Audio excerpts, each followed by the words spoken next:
Assalamualaikum warahmatullahi wabarakatuh. Innal hamdalillah nahmaduhu wa nasta'inuhu wa nastaghfiruhu wa nastahdihi wa natubu ilayh. Wa na'udzu billahi min shururi anfusina wa min sayyiati a'malina. May yahdihillahu fala mudilla lahu wa may yudlil fala hadiya lahu. ونشهد أن لا إله إلا الله وحده لا شريك له وأشهد أن محمدا عبده ورسوله لا نبي ولا رسول بعده اللهم صل وسلم وبارك على حبيبنا ونبينا وشفيعنا وقدوتنا ومولانا محمد وعلى آله وأصحابه ومن تبعه بإحسان إلى يوم الدين.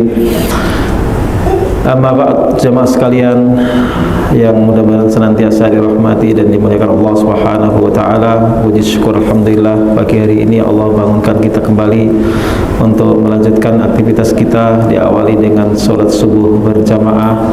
Mudah-mudahan Allah Subhanahu wa taala senantiasa menerima amal ibadah kita, dan kita lanjutkan dengan mengaji kitab Al-Hikam, belajar menata hati menjadi manusia yang semakin baik, semakin menuju penghujung kehidupan kita menjadi semakin soleh. Amin Allahumma amin.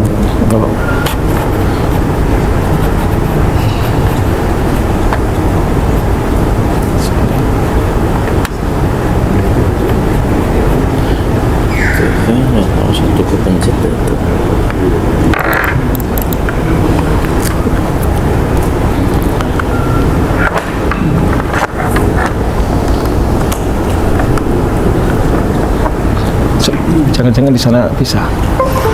Baik, kita lanjutkan kajian kita mengenai Al-Hikam. Bisa. Sebentar. Ini ada error dulu.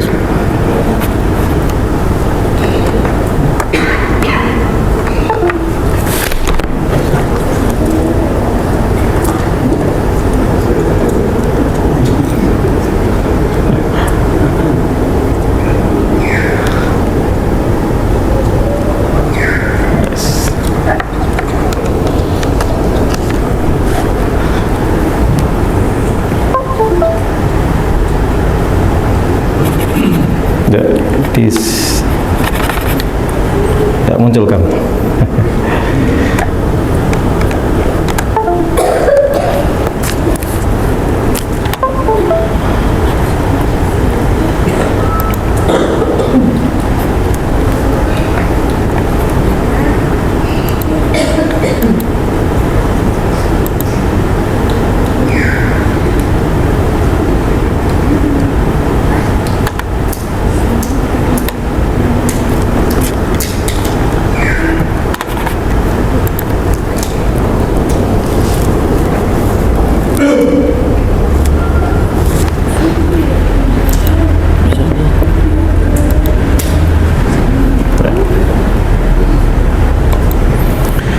Alhamdulillah muncul akhirnya. Kita bahas hikmah yang ke-65. Ibnu Athaillah dalam hikmah ini memberikan bimbingan kepada kita semua tentang bagaimana memandang orang lain. Idza ra'aita 'abdan aqamahu Allahu biwujudil awradi wa adamahu 'alaiha ma'a tulil imdadi fala tastahqiranna ma manahahu maulahu li'annaka lam tara 'alaihi siyamal 'arifina wala bahjatal muhibbin falawla waritun ma kana wirdun.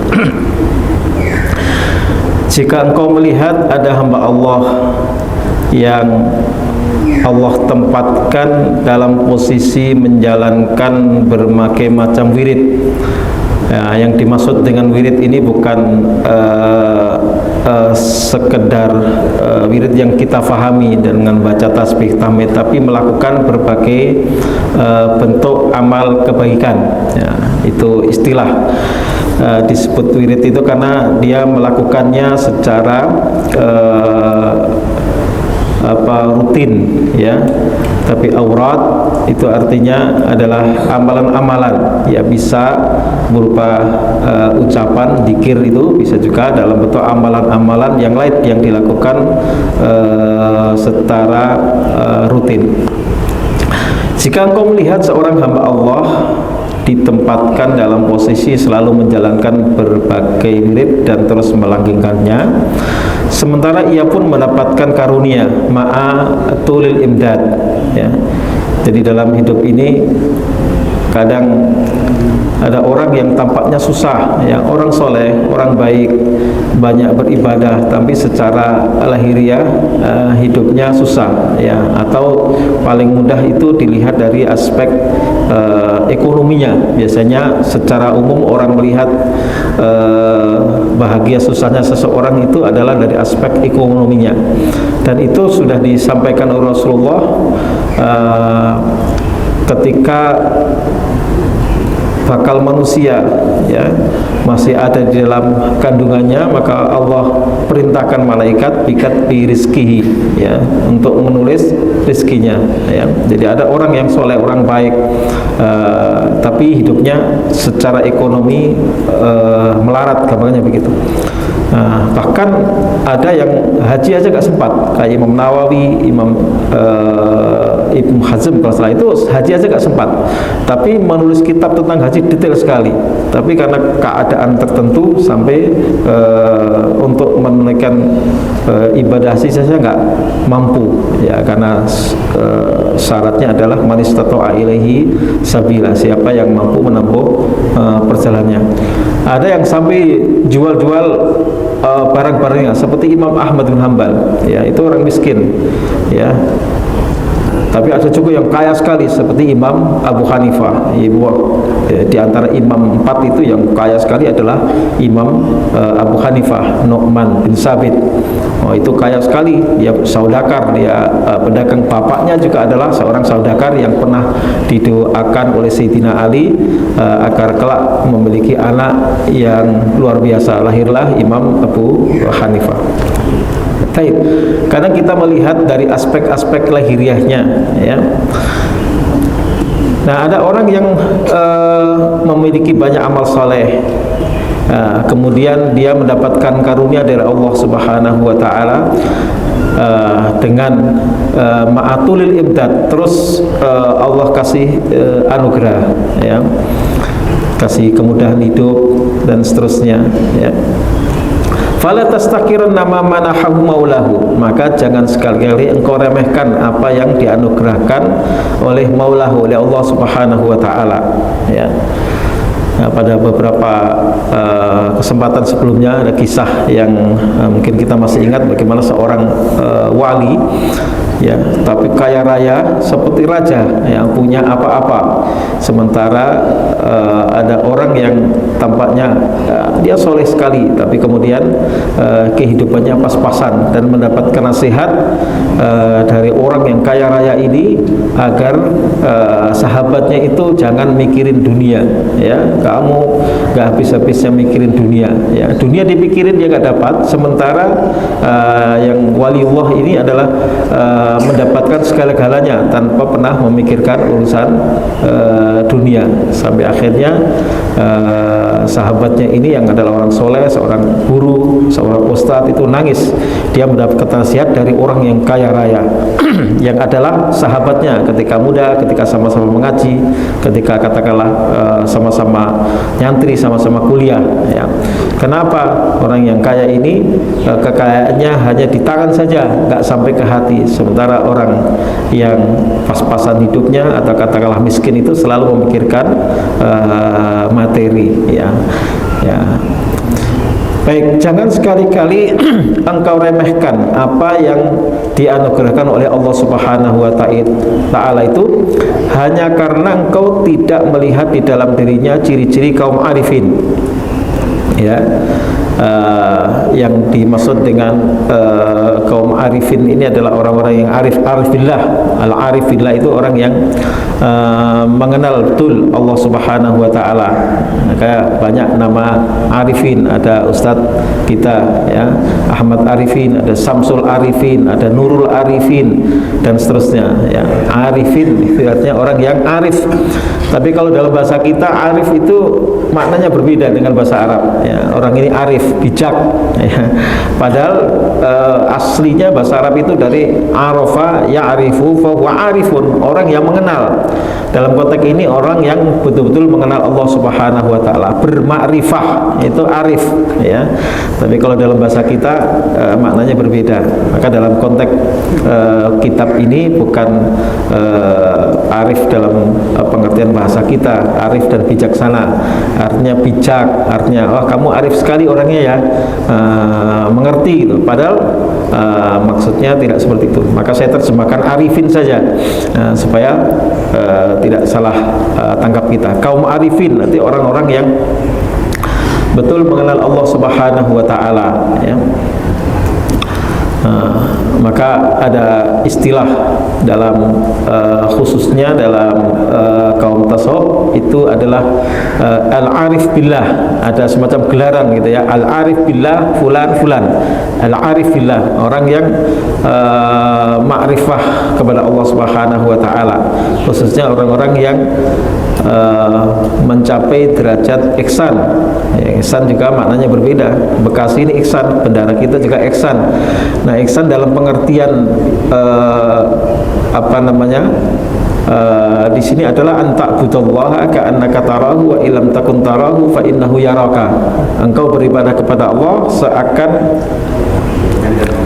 engkau melihat Allah Subhanahu wa taala. Nah, itu makanya arif, ngerti, melihat ya, walaupun tidak melihat. Ka'annaka, ka'anna itu tasbih, seakan-akan ya, ka'annaka tarahu wa illam takun tarahu fa innahu la yaraka. Atau setidaknya engkau beribadah kepada Allah Subhanahu wa taala seakan engkau dilihat, dipantau, diawasi, ada CCTV-nya langsung Allah Subhanahu wa taala atau melalui malaikatnya. Itu namanya al-arif billah. Meskipun engkau tidak melihat tanda-tanda orang itu sebagai orang yang memiliki ciri-ciri kaum arifin ya. Jadi melihat atau berjumpa orang soleh, belum berbicara apa-apa, itu sudah ada semacam setrum ya. Ya, maka wong kang soleh kumpulono itu betul-betul pengalaman yang dialami oleh orang-orang yang ya kalau dari Wali Songo ini ya, wong kang soleh kumpul orang-orang yang baik ya. Saya merasakan ketika saya berkunjung ke salah seorang syekh di Mesir tahun 2015 ke Syekh Ashraf Al-Ja'fari misalkan, belum lagi ngomong bicara ini dan itu, tapi sima itu ya, simal arifin ya, tanda-tanda orang arif, ahlul Quran, dia banyak amal soleh, banyak menjalankan qiyamul lail, itu sudah rasanya nyetrum gitu ya. Ketika kami jumpa ke Syekh Ibrahim Taufik Domroh, seperti itu ya, saya setoran beberapa kitab kepada beliau, itu duduk itu rasanya ayam ya. Jadi ada ya ahli ibadah ya, dan banyak berinteraksi dengan Al-Quran dan seterusnya, itu ada rasa seperti itu ya. Itu namanya simal arifin ya, dari ciri-ciri atau tanda-tanda orang itu arif billah, karena banyaknya melakukan ibadah, baik qiyamul lailnya, baik sedekah dan seterusnya. Nah, ini orang ngaji datang ke rumahnya bukan ngamplopi, tapi pulang malah ngasih uang ya. Ya, anak saya masih juga diantaranya belajar ke Syekh Taufik Ibrahim Domroh. Itu kalau datang ke tempatnya dia, kalau kita datang pakai taksi dia nggak mau, ya, nggak mau ngasih uang ganti. Oh, berarti kamu orang yang mampu, orang kaya. Tapi kalau kita naik bis atau kendaraan umum pulang dikasih sekian dinar, biasanya begitu. Dan beliau walaupun seorang tokoh besar, ya, itu kemana-mana naik bis kota, ya, sangat-sangat sederhana. Jadi orang sebelumnya dia sebenarnya orang mampu, ya, tapi dia tidak mau ngajar dibayar, bahkan dia membayari orang yang mengaji datang ke tempatnya, pulangnya dikasih ganti ongkos. Saya begitu, ya. Tusimal arifin, jadi ciri-ciri tanda orang-orang yang arif. Wala bahjatal muhibbin, dan juga engkau tidak melihat adanya ciri-ciri orang yang pencinta. Nah, ini kalau sekarang ini istilah muhibbin banyak populer, itu pencinta Habib, ya, tapi oleh mereka yang tidak suka bukan pakai H tapi mukibin, ya, Habib, ya, sekarang lagi ramai itu, ya, muhibbin artinya orang-orang yang mencinta, tapi konteks di sini adalah orang-orang yang mabuk cinta kepada Allah Subhanahu wa taala, ya, bahjatal muhibbin. Jadi lihat kadang ibadahnya itu di luar apa yang kita perkirakan. Nah, bahjatal muhibbin. Jadi muhibbin di sini bukan pengertian pencinta Habib, itu bukan. Ini pencinta Allah. Ya, bisa kita lihat, kita baca dalam kitab Ibnu Qayyim al-Jauziyah, Rawdatul Muhibbin, ya. Itu ada kitab yang unik yang dikarang oleh Syekh Ibnu Qayyim al-Jauziyah. Falaula waridun makana wirdun, ya, kalaulah tidak ada limpahan karunia Allah maka tidak akan ada wirid. Jadi wirid amal soleh yang dilakukan oleh seseorang itu tidak lain adalah karena anugerah dari Allah Subhanahu wa taala. Ibnu Ajibah menjelaskan, fa idza ra'aita 'abdan aqamahul haqqu ta'ala biwujudil awrati ka kasratis salati kakasrati salatin wa siyamin wa dzikrin wa tilawatin wa istihadin wa adamahu 'alaiha ma'atulil imdadi bikas fahuwa takwiyatuhu fil batin wa sarfis sawagili was sawagibi fid dhahir lakinnahu lam yaftah 'alaihi fi ilmil adwaq wa 'amalil qulub fala tastaqiranna halahu wala ma manahahu maulahu li ajli annaka lam tara 'alaihi simal arifina minas sakinati wat tuma'ninati warahatul jawarihi wal qalbi bisababi hububi nasimir ridha wa taslimi ala arwahihim. Hampir sama uraiannya, hanya penjelas saja. Fa idza ra'aita 'abdan aqamahul haqqu ta'ala, jika engkau melihat ada seorang hamba yang Allah tempatkan, al-haq di sini adalah maksudnya Allah Subhanahu wa taala. Ini untuk menyebut Allah Subhanahu wa taala, Syekh Mutawalli Asy-Sya'rawi itu selalu menyebut qalal haqqu ta'ala, zat yang maha benar Allah Subhanahu wa taala. Dari al-haq itu Allah. Maka di sini juga kalau ini al-haq Allah Subhanahu wa taala dengan melaksanakan berbagai macam wirid, kakasrati sholatin, banyak sholat, wasiyamin, banyak puasa. Jadi puasa itu ya wirid, ya. Ya, amal-amal sholat itu disebut wirid. Wa dzikrin, juga dzikir. Ya, kalau kita biasanya lagi wirid, itu berarti lagi baca dzikir atau baca sholat atau wiridan, sudah menjadi bahasa kita wiridan. Tapi makna wirdun itu adalah amalan yang dilakukan oleh hamba secara rutin, termasuk baca Quran, wa tilawatin, wastihadin, ya, bersungguh-sungguh, ya. Itu adalah semuanya wirid, ya. Wa huwa takwiyatu fil batin wa sarfis saghal wa sarfis sawakili was sawagi fi dhahir. Ada orang itu dikuatkan oleh Allah Subhanahu wa taala menjalankan ibadah-ibadah seperti itu. Tidak setiap orang mampu melakukan ibadah seperti itu.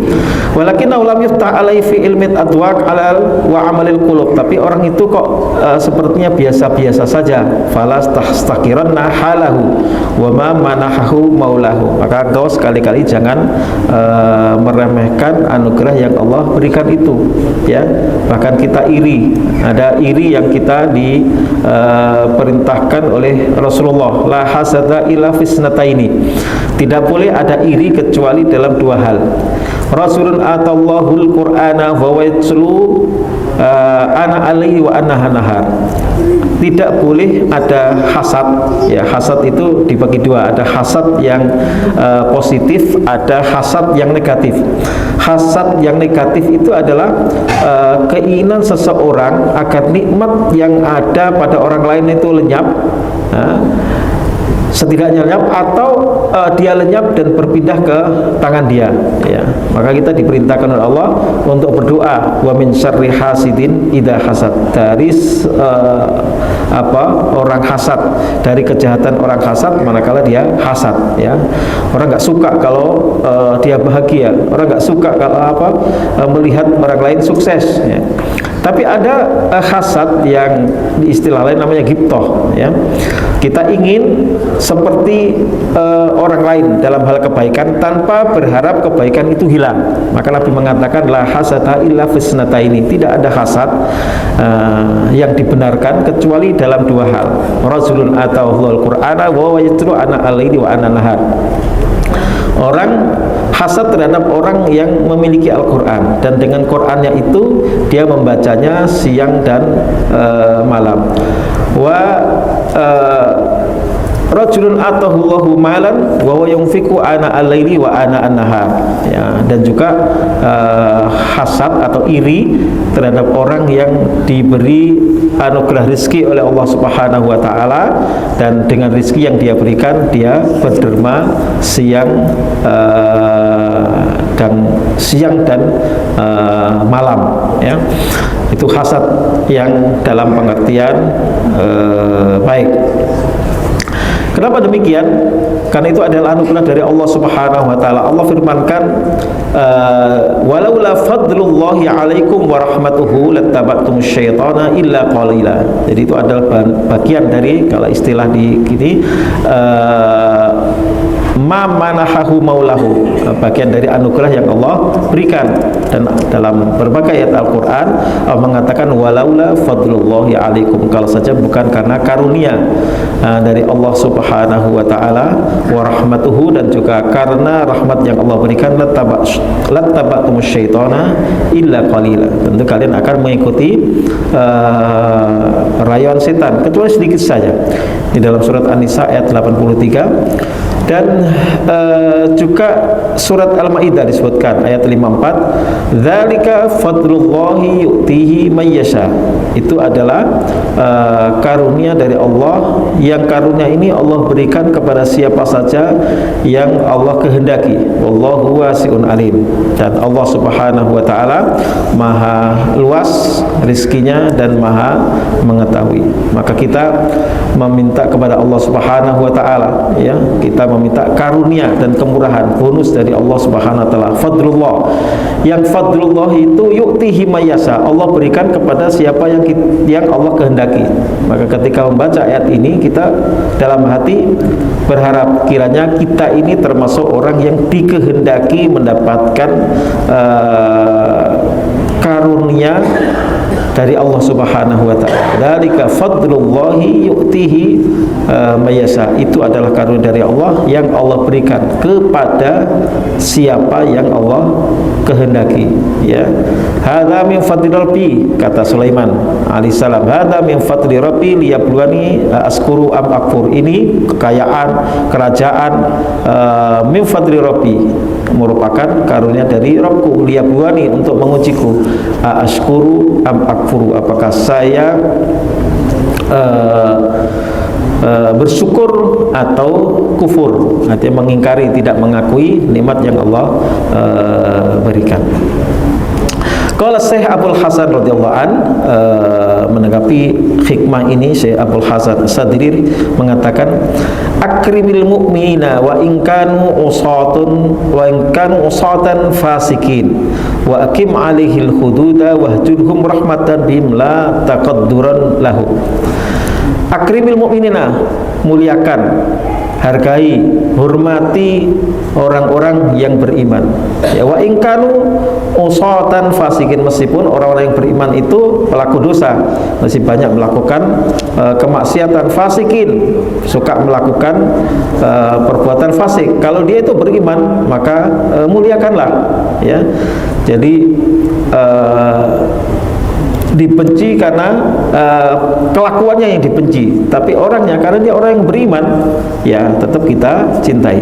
Wa akim alail hududa, ya silakan ditegakkan hadnya. Kalau dia melakukan katakanlah dia peminum khamar, ada hukumannya, ya. Hatta ketika orang melakukan yang lebih besar lagi, wahjurhum rahmatan bihim, kalau engkau tinggalkan mereka, jauhi, itu rahmatan bihim, karena untuk sayangnya kadang orang itu nggak nyaman, ya. Kalau katakanlah gini aja, yang ringan, yang kecil, yang masih diperdebatkan, ada beberapa orang yang kumpul, yang ada sebagian yang merokok, maka kadang tentu saling tidak nyaman, ya. Ya hukumnya ini diperdebatkan, hal yang sepele saja, ya. Orang yang nggak terbiasa merokok, kena asap pun udah rasanya nggak nyaman. Begitu juga orang yang nggak kuat, nggak ngerokok, ya. Wahjurhum rahmatan bihim, kalau engkau tinggalkan, kau jauhi, itu semata karena kasih sayang kepada mereka. Tak tinggalin dia, biasanya ngerokok, kalau dia aku di sampingnya, dia nggak ngerokok, kasihan dia, tersiksa, udah tak nyingkir aja dulu. La taqadduran lahum, bukan karena menganggap mereka itu kotor, sampai begitu. Jadi tidak suka menghukumi atau memandang buruk orang lain. Yang dipandang buruk adalah diri kita sendiri. Baik, hikmah selanjutnya tentang adanya dua golongan. Yang satu berkhidmat kepada Allah, yang satu yang orang yang sepenuhnya cinta kepada Allah Subhanahu wa taala. Qaumun aqamahumul haqqu li khidmatihi wa qaumun ihtasahum bi mahabbatihi. Allah SWT berfirman, kullan numiddu haula'i wa haula'i min ata'i rabbik wa ma kana ata'u rabbika mahdura. Qaumun aqamahumul haq. Al-haq di sini adalah Allah Subhanahu wa taala. Ada orang-orang, maka saya terjemahkan yang Allah tempatkan, karena al-haq di sini zat yang maha benar. Qaumun, ada kelompok, ada orang-orang aqamahumul haqqu, yang Allah tempatkan, Allah posisikan, ya, li khidmatihi, untuk selalu memberikan pengabdian kepada Allah Subhanahu wa taala. Khidmah, menjadi khatim Allah, artinya memberikan pelayanan kepada Allah Subhanahu wa taala. Maka di Saudi itu gelar raja itu pelayan, ya kan? Kalau di sini pelayan, khatim itu pembantu rumah tangga, itu khatim atau khatimah kalau perempuan. Ya, kalau di Saudi itu luar biasa maknanya, khatimul haramain, ya, pelayan haramain, pelayan Mekah dan Madinah. Itu gelar raja Saudi.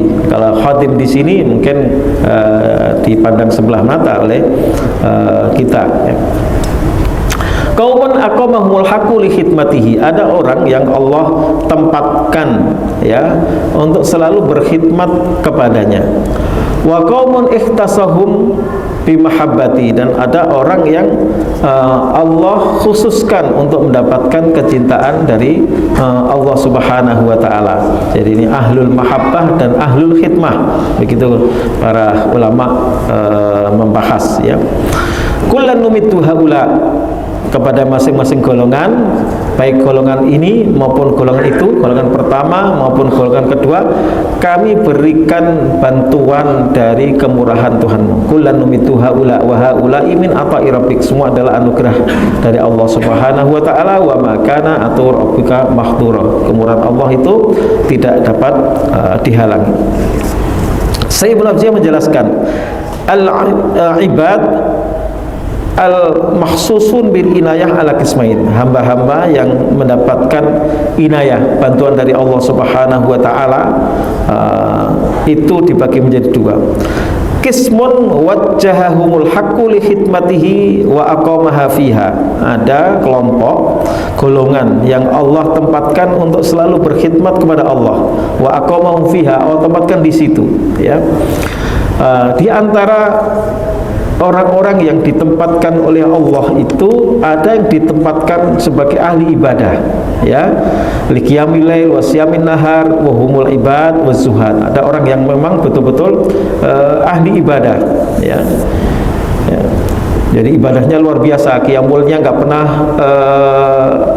nggak pernah ditinggalkan sebagaimana Rasulullah, karena qiyamul lail Rasulullah menjadi kewajiban sejak awal mula diperintahkan. Jadi solat dalam Islam itu pertama-tama adalah qiyamul lail, ya.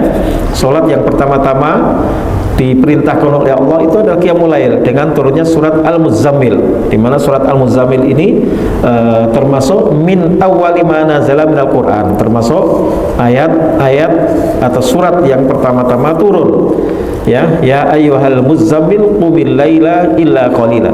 Wahai orang yang berkemul, berselimut. Ini ada dua makna. Pertama, berselimut kenabian. Yang kedua, memang betul-betul berselimut karena Rasulullah ketika mendapatkan wahyu di Gua Hira, bertahanus di malam Ramadan, kemudian Jibril datang, Rasulullah mengikil, ya, kemudian pulang, zamiluni, ya, bilang kepada istrinya Khadijah, selimuti aku, lalu dikemuli oleh Khadijah. Dari situ Rasulullah dipanggil, ya, dengan ya ayyuhal muzammil, wahai orang yang berselimut. Diulang lagi dengan bahasa yang lain, ya ayyuhal muttassir, wahai orang yang berselimut juga. Muttassir, muzammil, dua surat yang termasuk yang mula-mula diperintahkan, mula-mula diturunkan oleh Allah Subhanahu wa taala. Jadi panggilan ya ayyuhal muzammil itu panggilan keagungan, mengingatkan bagaimana Rasulullah mula-mula menjadi nabi itu menyebabkan beliau menjadi berselimut. Jadi berkesan sekali. Maka Allah perintahkan ya ayyuhal muzammil qumil laila illa qalila, wahai orang yang berselimut, bangunlah, maksudnya sholat malam, ya. Dari sejak itu sholat itu perintahnya di malam hari, ya. Kalau di siang hari ketahuan orang-orang musyrik, nanti langsung diusir, langsung dilarang. Maka sholat itu di malam hari. Sampai kemudian ketika Rasulullah di Isra Mi'rajkan oleh Allah, kemudian diganti dengan sholat 5 waktu untuk kita. Tapi Rasulullah masih tetap kewajiban itu ada. Maka ada ahli ibadah yang memang tidak mau meninggalkan sholat malam, ya kan? Wa minal laili fatahajjat bihi nafilatan laka asa ayyab asaka rabbuka maqamam mahmuda, dalam surat Al-Isra. Taib. Wa minhum man wajjahul haqqu li iqamatid din wa hifdzi syara'il muslimin. Ada orang yang khidmahnya kepada Allah, pelalannya kepada Allah itu Allah tempatkan li iqamatid din, untuk menegakkan agama. Kalau tadi yang pertama itu ibadah, ya. Jadi bayangkan kalau di Haram, ya, di Mekah itu nggak pernah berhenti orang, selalu beribadah. Tawaf itu nggak ada jamnya, terus, ya, jam berapapun itu muter beribadah, dan zikir, tahmid dan seterusnya. Wa hifdzi syara'il muslimin, dan menjaga syariat kaum muslimin. Wa humul ulama was sulaha, mereka itu adalah para ulama dan orang-orang yang selalu melakukan perbaikan. Jadi ulama itu khidmatnya kepada Allah adalah dengan menjaga ilmu, dengan mengajar, dengan terus menuntut ilmu. Bahkan banyak di antara mereka itu sampai matinya saja, meninggalnya saja dalam rangka menjaga ilmu, ya. Saya sampaikan kisah Imam Muslim. Kita tahu Imam Muslim, Sahih Muslim, pengarang Sahih Muslim, Imam Muslim bin Hajjaj An-Naisaburi, ya, lahir tahun 206 di Naisabur, di wilayah Iran, dan wafat tahun 261 di kota kelahirannya di Naisabur. Dikisahkan bahwa Imam Muslim itu menyampaikan mudzakarah, ada semacam diskusi atau ngajar gitu di siang hari, ya. Kemudian Imam Muslim ditanya mengenai suatu hadis, Dan ketika itu Imam Muslim tidak tahu hadis yang dimaksudkan itu. Padahal Imam Muslim sudah memiliki hafal ratusan ribu hadis. Ditanya mengenai suatu hadis, bisa jadi memang itu bukan hadis, ya, atau bisa jadi itu adalah asar saja. Maka beliau tidak tahu hadis mana ya ini, ya. Maka beliau penasaran. Maka di malam harinya dia berpesan kepada keluarganya, jangan ada yang mengganggu, ya, di ruang beliau itu, di perpustakaannya katakanlah itu. Saya mau mencari hadis, jangan ada yang mengganggu, jangan juga ada tamu yang datang, ya, sebelum saya mendapatkan hadis yang ditanyakan oleh jamaah siang tadi. Kemudian ada yang datang, ternyata ada tamu, tapi tamu ini memberikan hadiah sekeranjang kurma. Kemudian keluarga bilang, ini ada tamu tapi sekedar memberikan hadiah kurma. Ya silakan bawa kurmanya, tapi tamunya nggak usah ya cuman ngantar kurma. Lalu Imam Muslim semalam itu, ya, mencari hadis yang ditanyakan, ya, pada siang harinya tadi, ya, dengan makan kurma supaya dia bisa mendapatkan itu. Jadi nggak ngantuk terus selesai tinggal tidur, enggak. Pokoknya saya akan cari sampai ketemu dengan modal mengunyah kurma. Koran sampai satu keranjang itu habis, ya, karena dimakan dari sejak ba'da isya sampai pagi, ya. Dan karena itu beliau kelelahan dan akhirnya meninggal.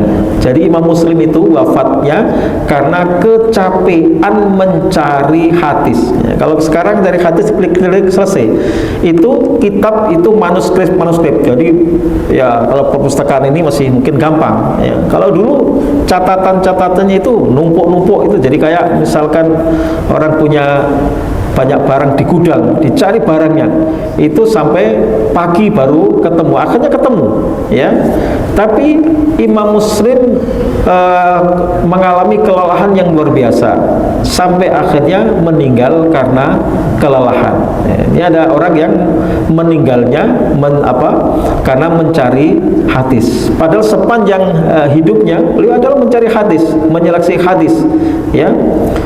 Sampai akhirnya beliau meninggal. Tidak ada riwayat beliau sakit tapi yang jelas itu kelelahan mencari hadis. Dan ini disebutkan dalam banyak kitab, diantaranya Imam Dahabi menyebutkan kisah ini. Jadi Imam Muslim yang kita kenal, Imam Muslim bin Hajjaj An-Naisaburi itu wafat karena mencari hadis di perpustakaannya. Ada juga kisah lain sampai zaman-zaman kita sekarang ini, diantaranya Syekh Aqad itu juga meninggal dalam perpustakaan karena ingin menjaga ilmu, ya. Maka ini disebutkan oleh Ibnu Ajibah, ini qaumun aqamahullahu liiqamatiddin, yang Allah tempatkan untuk menjaga agama, wa hifdzi syara'il muslimin, menjaga syariat kaum muslimin, wa humul ulama wassulaha. Mereka itu adalah para ulama sulaha, ini orang yang reformis, artinya orang-orang yang biasanya ini adalah para pejuang, ya, atau dari kalangan mereka yang punya kekuasaan. Itu juga adalah bagian dari qaumun aqamahullahu lihidmatihi. Allah tempatkan orang itu untuk berkhidmat, untuk memberikan pelayanan kepada Allah Subhanahu wa taala dengan menjaga agamanya. Dan itu banyak. Ada orang yang karena kecapean mengisi pengajian sana sini dan seterusnya, para dai dan seterusnya, akhirnya dia meninggal di podium. Ada juga yang berisiko seperti Muhibbuddin Al-Khatib, ya, karena dia banyak mengkanter, ya, tentang pemahaman Syiah yang menyimpang. Ya, saat beliau seminar seperti ini, beliau ditembak, ya, akhirnya dia menjadi syahid karena dia memberikan seminar tentang bahaya Syiah, ya. Ancamannya seperti itu. Jadi menyampaikan ilmu yang dia yakini ini yang benar itu mengandung resiko. Wa minhum man aqamahul haqqu linusratid dini wa ila'i kalimatihi.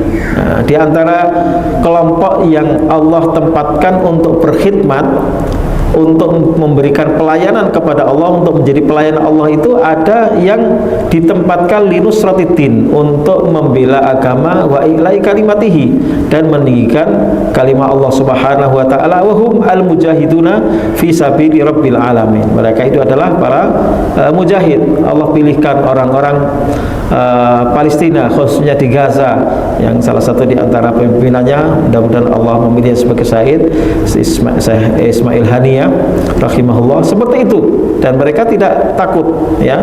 Mereka adalah menjaga kalimat Allah, menjaga bumi yang Allah pilih, ya, bumi Syam, seperti itu. Jadi masing-masing itu punya peran. Jangan sampai kita rendahkan peran itu, ya. Di kalangan para sahabat juga ada orang-orang yang memang Allah tempatkan sebagai ulama, suruh berperang ya nggak kuat karena fisiknya kecil, ya, ringkih, ya. Konon antara Abdullah bin Mas'ud dengan Khalid bin Walid itu saling iri. Khalid bin Walid itu pendekar. Setiap peperangan yang dipimpin oleh Khalid selalu menang. Jasanya luar biasa. Ya, Ibnu Mas'ud ya iri. Wah, kalau saja bukan karena karunia Allah melalui Khalid bin Walid, gimana itu umat Islam akan hancur dikalahkan oleh musuh. Maka perannya luar biasa. Sama seperti Khalid bin Walid, ini sahabat yang luar biasa karena interaksinya siang dan malam dengan Al-Quran, dengan kalamullah. Jadi saling iri, bukan saling menjatuhkan. Lah kamu, walaupun kamu pendekar, apa kamu khatam Quran enggak begitu, tapi saling menghargai kelebihan yang dimiliki oleh orang lain. Ini di kalangan sahabat ya ada seperti itu. Ada orang yang kaya, ya apa-apa dia yang modalin, bahkan perang dia yang modalin, ya, seperti itu. Jadi saling menghargai, karena Allah Subhanahu wa taala memilihkan hambanya itu untuk berkhidmat itu dengan cara-cara yang berbeda. Maka diuraikan oleh Ibnu Azibah, ada qaumun aqamahullahu linusratiddin wa ilai kalimati. Ada orang yang Allah pilihkan untuk berkhidmat kepadanya itu membela agama dan meninggikan kalimahnya. Mereka adalah para mujahid. Wa minhum man aqamaul haqq litamhidil bilad wa taskinil ibad wa humul umara wasalatin. Ada juga kelompok, ya, manusia yang Allah pilihkan untuk litamhidil bilad wa taskinil ibad, ya, menyiapkan menata negeri, wa taskinil ibad, dan menjadikan hamba ini nyaman, wa humul umara wasalatin, para petinggi, para pemimpin, para sultan-sultan. Katakanlah dulu wilayah Islam hanya di Mekah, Madinah, kemudian meluas di luar Jazirah Arab sampai kemudian ke Andalusia. Siapa yang berperan? Mereka adalah para pejuang-pejuang, para umara, para pemimpin, para presiden, para khalifah, para sultan, ya. Kemudian yang kelompok yang kedua, wa qismun aqamul haq li mahabbatihi wa ihtassahum bi ma'rifatihi. Ada kelompok yang kedua yang Allah pilihkan. Yang pertama tadi diurai, ada macam-macamnya, adalah kelompok yang Allah tempatkan untuk berkhidmat kepadanya. Ada sekian banyak kelompok ulama, kelompok pejuang, kelompok pemimpin-pemimpin, ya. Kemudian yang kedua, ya, ini qaumun iktasahum bi mahabbatihi, kelompok yang Allah pilihkan untuk mendapatkan kecintaan dari Allah. Qaumun aqamul haqqu li mahabbatihi wahtasahum bi ma'rifatihi wa humul arifun al-kamilun salaku sawa at-tariq wa wasalu ila ainit tahqiq. Jadi ada orang-orang yang para arifun, arif billah, ya, orang-orang yang sepenuhnya berkhidmat kepada Allah Subhanahu wa taala. Kalau dalam ahli ibadah di kalangan Bani Israel itu kan ada yang memang bahkan dikhususkan keluarganya itu untuk menjadi khatib, untuk menjadi pelayan Masjidil Aqsa. Bahkan termasuk juga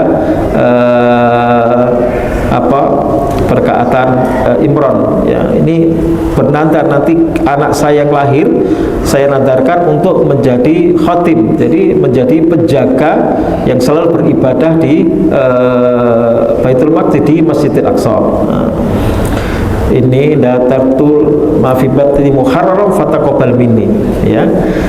Jadi masing-masing punya peran, dan bagaimana kita bisa memilih sesuai dengan kemampuan yang Allah berikan kepada kita. Mudah-mudahan Allah SWT senantiasa memberikan bimbingan kepada kita untuk menjadi hamba yang semakin hari semakin baik dan mendapatkan tempat yang khusus di hadapan Allah SWT, menjadi orang yang ditempatkan oleh Allah dalam kehidupan ini untuk berkhidmat kepadanya, menjadi khatibnya, dan menjadi orang-orang yang dikhususkan mendapatkan kecintaan dari Allah Subhanahu wa taala.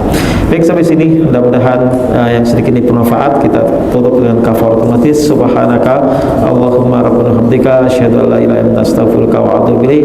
Wa akhiru da'wana alhamdulillahirabbil alamin. Wassalamualaikum warahmatullahi